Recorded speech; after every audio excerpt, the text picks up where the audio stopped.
You're watching Arkansas Style on KARK. Hello, and a little bit about classic morning dress. What you would be required to wear for the Royal Enclosure at Ascot.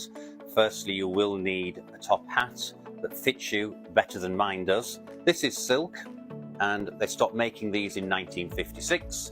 We do have a selection and can source for your size and head shape, along with leather hat buckets, very much an appreciating asset. The coat hasn't really changed. It's very simple. Look at the back. Two buttons represent the buttons that you would button up your tails when on horseback. I don't think you'll be doing that at Royal Ascot. The trousers should be cut high, much higher than you probably wear in a two-piece suit today, and the vest quite short. This is for a reason. It lengthens your legs. If you look at the dancers like Fred Astaire, high trousers, short vest, lengthens your legs and V's out your body. All right, who are all of my fans out there who love historical fiction and romance and costume, all set in the British countryside? Well, we have our very own real live British gentleman, Jeremy Beaumont, in Harrogate, England, is going to talk to us about British dress and top hats. Let's revisit our conversation. Now, another part of your business is that you collect and resell vintage luggage, right? Yes, indeed. I started about 23 years ago, and it was a hobby, an interest. Old heart-sided luggage from luxury French houses in the main, such as Louis Vuitton, Goyard, Moynard, Moreau, Oeta, Une, all of those.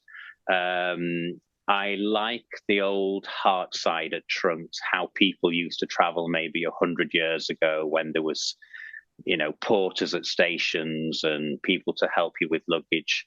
Everyone today uses luggage that's on four wheels and you pull it along, but I have an interest in this old style of luggage, which 90% of the people who buy this, it's for home decoration. So a trunk is used as a coffee table or as a side table or the foot of a bed. I do have one client who travels, flies privately and has a full set of LV cases, but he's the exception. Most people buy it for home decoration or collection value. And what a wonderful conversation piece that they are too. Absolutely, yes. If you have one of those in your sitting room, we have an LV trunk tucked away under a console table.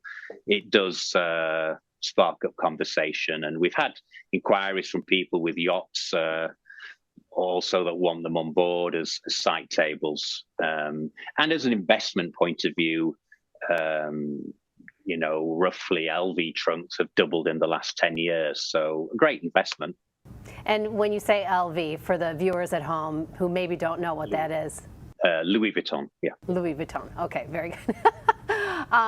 Now, what's interesting is in some of these trunks, we find treasures in there. Okay, so occasionally I will find in something like an English saddle leather case, I'll open it and discover that it's actually a case for top hats.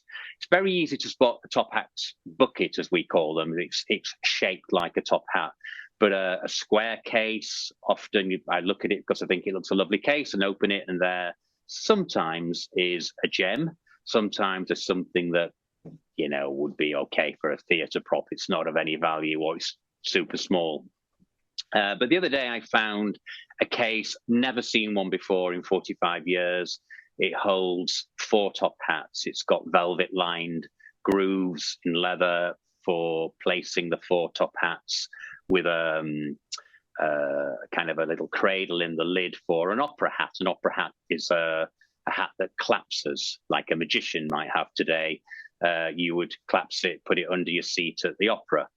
So that was a gem of a piece, both in terms of a case and inside 4 beautiful hats. So yeah, they're sought after, and the prices are just, frightening.